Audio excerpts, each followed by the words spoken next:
Presentare gli ospiti che ci hanno raggiunto. Parto da Giulia Agostinelli, benvenuta, della Lega Giovani Udine, e diamo il benvenuto anche a Paolo Copetti. Qui abbiamo invece i Giovani Democratici Udine, due giovani esponenti politici della nostra città, e sono felice di ospitarvi davvero, perché c'è bisogno anche di fermento giovanile, di nuove idee, di nuove energie, anche di nuovi modi forse di comunicare in politica. Magari ne parleremo in questo momento così che condividiamo. Io prima parto da questa domanda.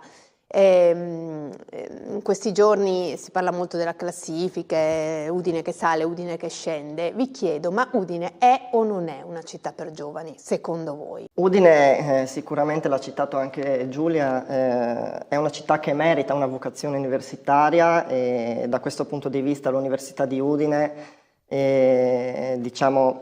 potrebbe avere maggiori opportunità anche formative per i giovani, quindi dal punto di vista della specializzazione dei corsi, dal punto di vista delle opportunità per gli studenti. Purtroppo è notizia recente, comunque di poche settimane fa, che la nostra università ha ricevuto un finanziamento inferiore rispetto agli anni scorsi, e quindi anche la Regione Friuli Venezia Giulia, nella figura del presidente Fedriga, insomma, potrebbe intervenire sicuramente per aumentare i finanziamenti all'università, affinché l'offerta formativa per gli studenti possa essere migliore e addirittura specializzante, perché gli studenti vengono nell'università se offrono specializzazione, se offrono dei corsi specialistici.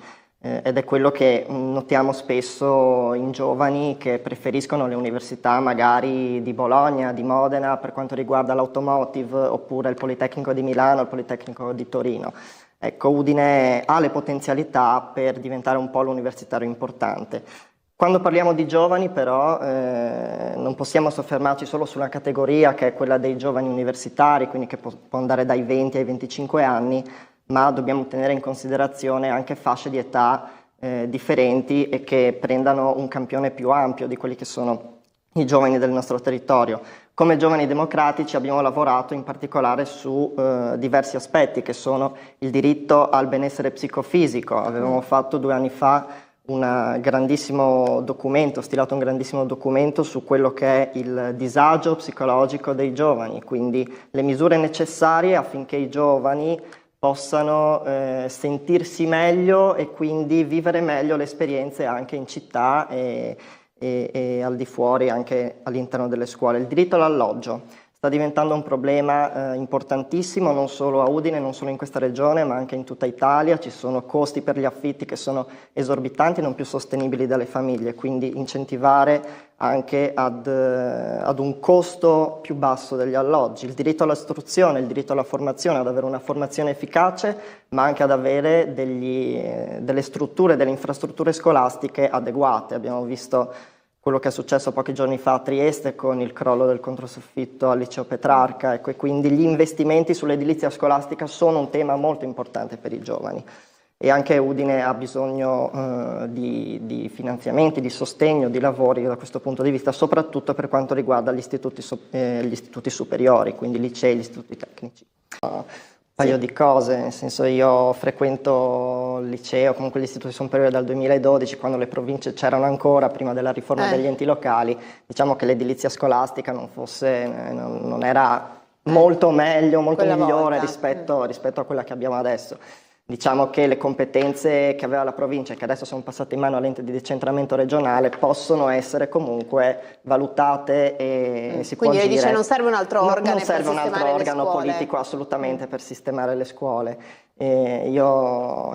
Noi giovani democratici, anche come Partito Democratico, riteniamo che le province come organo politico, quindi reintrodurre le province come organo elettivo, non dia per forza delle risposte più immediate ai cittadini. Per quanto riguarda invece il bonus psicologico, il bonus psicologo che aveva citato prima Giulia, la proposta che è passata a Roma, che stanno valutando, è a prima firma del Partito Democratico, quindi comunque è una battaglia su cui stiamo spingendo moltissimo, sia come Giovani Democratici che come Partito Democratico, come avevo detto prima, anche se noi riteniamo che i bonus non siano la risposta primaria a fronteggiare, insomma, quelli che sono i disagi psicologici dei giovani, ma servano delle riforme, delle azioni politiche strutturali che pensino più a lungo. Noi avevamo parlato già 3 anni fa di psicologo a scuola, se ne è parlato adesso nella finanziaria del governo.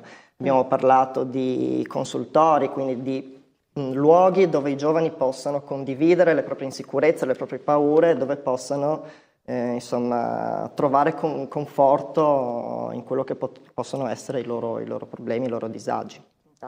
Giulia ha colto un aspetto molto importante, che è quello dell'integrazione tra sistema scolastico e ambito lavorativo invece, quindi dare l'opportunità ai giovani da studenti di capire quale può essere la loro vocazione lavorativa, di fare esperienze in ambito lavorativo. E questo è stato iniziato insomma, con Renzi e penso che sia una cosa fondamentale, soprattutto per chi pensa magari di non proseguire con la formazione universitaria, ma insomma entrare nel mondo del lavoro subito dopo l'istituto di formazione superiore. È chiaro che, ed è stato citato prima, mi pare l'inverno demografico, comunque la preoccupante situazione che vede soprattutto il Friuli Venezia Giulia come regione peggiore dal punto di vista dell'inverno demografico, quindi delle nuove nascite e dell'invecchiamento della popolazione.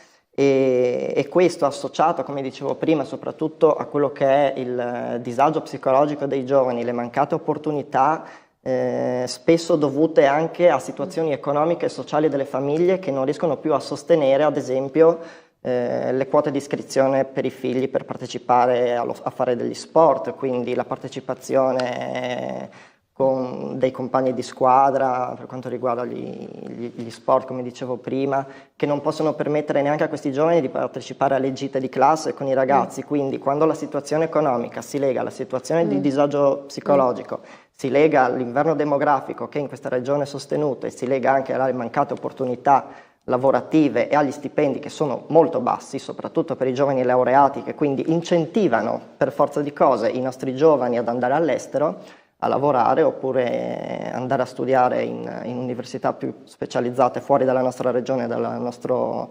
Stato. Questo definisce un po' la situazione che ci vediamo adesso oggi ritrovati per quanto riguarda i giovani. Sono sfiduciati, sono sicuramente poco inclini spesso a voler restare qua, a voler continuare la propria vita lavorativa privata dove nascono, perché soprattutto parliamo anche di un altro tema che è quello dello spopolamento dei piccoli centri urbani. I giovani spesso lasciano il prima possibile, comunque per opportunità lavorative, per opportunità di istruzione eccetera, la propria famiglia, quindi i propri piccoli paesi. Manca soprattutto il ritrovarsi nelle piccole comunità, perché gli enti locali, soprattutto quelli piccoli, dal punto di vista del terzo settore, dal punto di vista delle opportunità proprio terra a terra che riguardano i giovani, vengono un po' a mancare, quindi è difficile anche ritrovarsi con i propri compagni, eccetera. È vero, noi veniamo, le generazioni sopra i 40 vengono da un mondo diverso, dove comunque uscivi con i ragazzi del tuo paese, trovavi sempre qualcuno, trovavi sempre qualcosa da fare. Ora vediamo i paesi deserti ed è un mondo che giustamente insomma è assolutamente cambiato.